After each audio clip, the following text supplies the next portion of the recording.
15 millimeters, it's 3.5.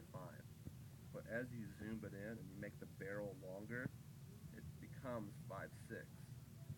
Okay, on the aperture. Yes, because the barrel is longer, it takes light longer to get in there, thus giving you a longer f-stop.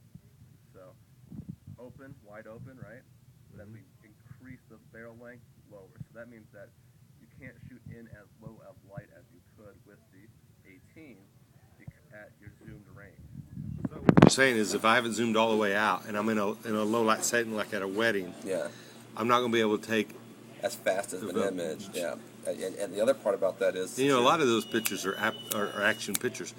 Now you say that, but if I have a flash on it, does that change? that doesn't change the fact that your aperture will increase. So your aperture will always increase with this lens. Will always increase as you go on. Okay.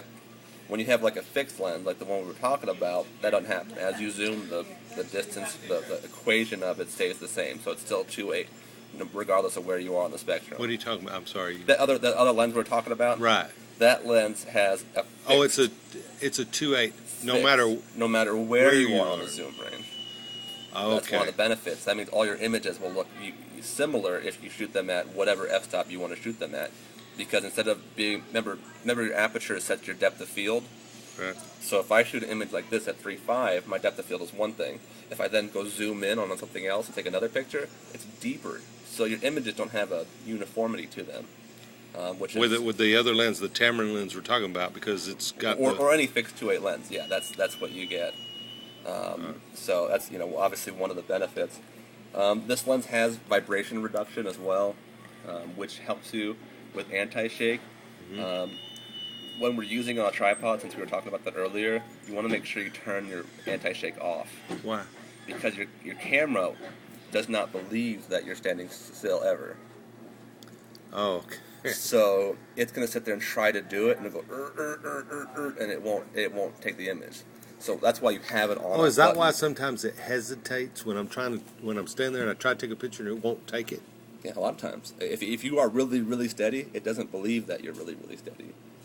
So that's why. Like the other night, I went to try to take a picture, and I was like, why won't take the dadgum picture? And then I missed the shot. Yeah. And then a minute later, I went to take it, and it took it. And it wasn't because it wasn't because of the flash. It wasn't like I'd just taken a series of pictures. It was. A lot of times it's that. That's why, if I can turn my VR off, I do. So if I'm on a tripod, monopod, or just a really light. How bad would it be if I left it off and I'm just moving around taking pictures? Am I going to? With your flash? With my flash. Be fine without it. Okay. But your flash puts out a ton of light. It really does. It puts out more light than the sun has, and it affects on the situation. It's really bright. So I know I flashed in my eyes the other day. It hurts, don't it? Yeah, it does. Actually, there used to be a problem with the bigger flashes that it would actually, like, let's say you're taking a picture and your flash was right here, it would singe your hair.